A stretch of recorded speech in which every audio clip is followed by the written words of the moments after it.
Guys, we are back again with a new video. Hello everyone. तो कैसे हैं आप लोग, कमेंट करके बताएं कैसे हैं आप लोग। आज हम क्या देखने वाले हैं, 5 interesting incident of Quaid-e-Azam Mohammad Ali जिन्ना।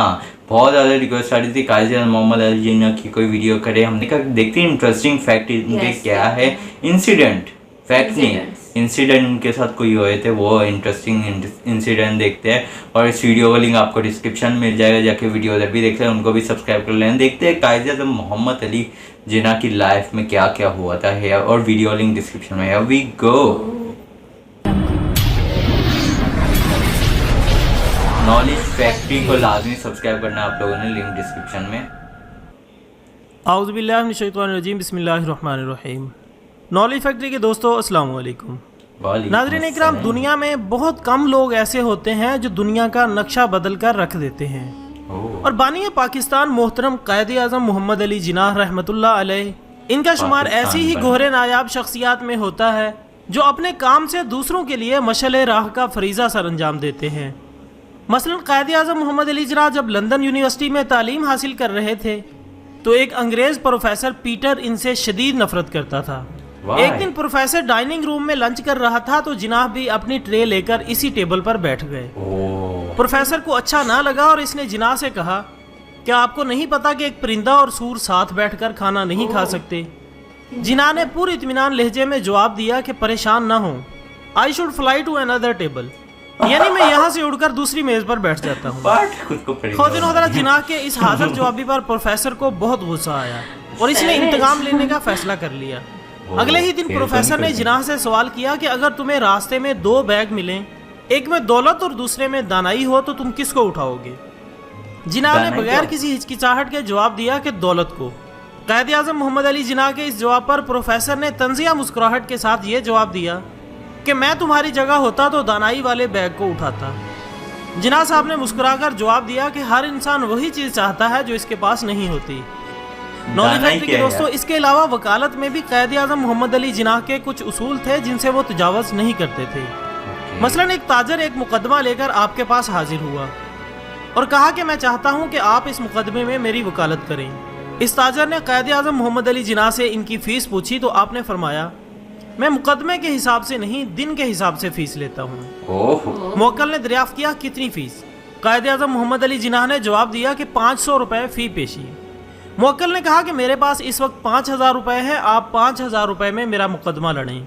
कायद-ए-आज़म मोहम्मद अली जिन्ना ने जवाब दिया कि मुझे अफसोस है कि मैं ये मुकदमा नहीं ले सकता, हो सकता है कि ये मुकदमा तूल पकड़ जाए और ये रकम नाकाफ़ी हो, बेहतर है कि आप कोई और वकील कर लें, क्योंकि मेरा उसूल है कि मैं फ़ी पेशी फ़ीस लेता हूँ।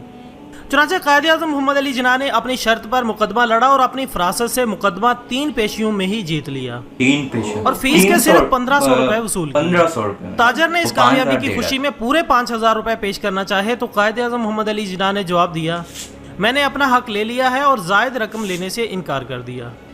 दोस्तों, शायर मशरक अल्लामा मोहम्मद इकबाल ने मोहम्मद अली जिन्ना के बारे में फरमाया, मोहम्मद अली जिन्ना को ना तो खरीदा जा सकता है और ना ही ये शख्स खयानत कर सकता है। नाज़रीन इकराम, इनकी जहानत का अंदाज़ा आप इस बात से लगा सकते हैं कि एक मरतबा आप पार्लियामेंट के इजलास में शरीक होने के लिए मुंबई से दिल्ली जाने वाली ट्रेन के फर्स्ट क्लास डिब्बे में सवार हुए, जो कि मुकम्मल तौर पर खाली था। जब ट्रेन चलने लगी तो अचानक एक खातून भी इसी डिब्बे में सवार हो गई। इसके हाथ में एक छोटा सा बैग था और वो एक खूबसूरत और नौजवान लड़की थी। कायद-ए-आज़म मोहम्मद अली जिन्ना कहते हैं, जब ट्रेन अपने सफ़र की तरफ रवाना हुई तो मैं अखबार पढ़ने में मसरूफ़ हो गया। अभी चंद लम्हे गुजरने पाए थे कि इस लड़की ने मुझसे कहा कि मुझे 1000 रुपये दो, वरना मैं ट्रेन की ब्रेक खींचकर चीखूं चिल्लाऊंगी। कायद-ए-आज़म मोहम्मद अली जिन्ना कहते हैं कि मैं खामोश रहा क्योंकि सूरत हाल बहुत शर्मनाक थी और सफ़र भी लंबा था। उसने 2 से 3 मरतबा अपनी डिमांड का इजहार किया, लेकिन मैं खामोश ही रहा और यूं महसूस करवाया जैसे मुझे कुछ सुनाई ही नहीं देता। आखिर वो मेरी इस हरकत से बहुत हैरान हुई और उठकर मेरा बाजू पकड़कर यही बात दोहराई। कायद-ए-आज़म कहते हैं कि इसका ये करना था कि मैंने अपने दोनों हाथ अपने कानों पर रखे और इशारा किया कि मुझे कुछ सुनाई नहीं देता, मैं बहरा हूँ, और फिर मैंने इसे कागज और कलम दी ताकि वो अपनी बात लिख कर मुझे समझा सके। इसने गुस्से में वो पेपर पकड़ा और लिख दिया कि मुझे 1000 रुपए दे दो, वरना मैं तुम पर इज्जत लूटने का इल्जाम लगाऊंगी। कायद-ए-आज़म मोहम्मद अली जिन्ना फरमाते हैं कि बस इसका ये लिखना था कि मैंने वो पेपर अपनी जेब में डाला और ट्रेन की एमरजेंसी ब्रेक खींच दी। چند ہی لمحوں میں ٹرین رکی، وہاں پر موجود گارڈ میری طرف آیا اور میں نے وہ پیپر اسے تھما دیا اور یوں اس عورت کو گرفتار کر لیا گیا اور میں اپنے سفر کی طرف چل پڑا۔ وہ مزید فرماتے ہیں کہ اس حادثے کے بعد میں نے ارادہ کیا کہ اب کبھی بھی خالی ڈبے میں نہیں بیٹھوں گا بلکہ پبلک کے ساتھ ہی سفر کروں گا۔ نولی فیکٹری کے دوستو، اس طرح ایک اور واقعہ زبان زد عام ہے کہ ایک مرتبہ قائد اعظم محمد علی جناح اپنے ڈرائیور کے ہمراہ کہیں جا رہے تھے کہ راستے میں انہیں ایک خاتون ملی جس نے لفٹ کا مطالبہ کیا۔ رات کا وقت تھا اور دیگر ٹرانسپورٹ بھی دستیاب نہ تھی، چنانچہ اس صورتحال کو دیکھتے ہوئے آپ نے اس خاتون کو اپنے ساتھ سوار کر لیا۔ سفر گزرتا رہا اور قائد اعظم محمد علی جناح اپنی سگریٹ پینے میں مصروف تھے۔ خیر اب اس خاتون کی منزل آئی تو اس نے چیخنا چلانا شروع کر دیا کہ اس آدمی نے میرے ساتھ غلط حرکت کرنے کی کوشش کی ہے۔ چونکہ اس وقت بہت سے لوگ آپ کے خلاف تھے اس لیے سب منٹوں میں جمع ہو گئے۔ قائد اعظم نے اپنی سگریٹ لوگوں کے سامنے کرتے ہوئے ایک جھٹکا دیا تو سگریٹ کے اوپر جو گل سا بن جاتا ہے وہ نیچے گر گیا۔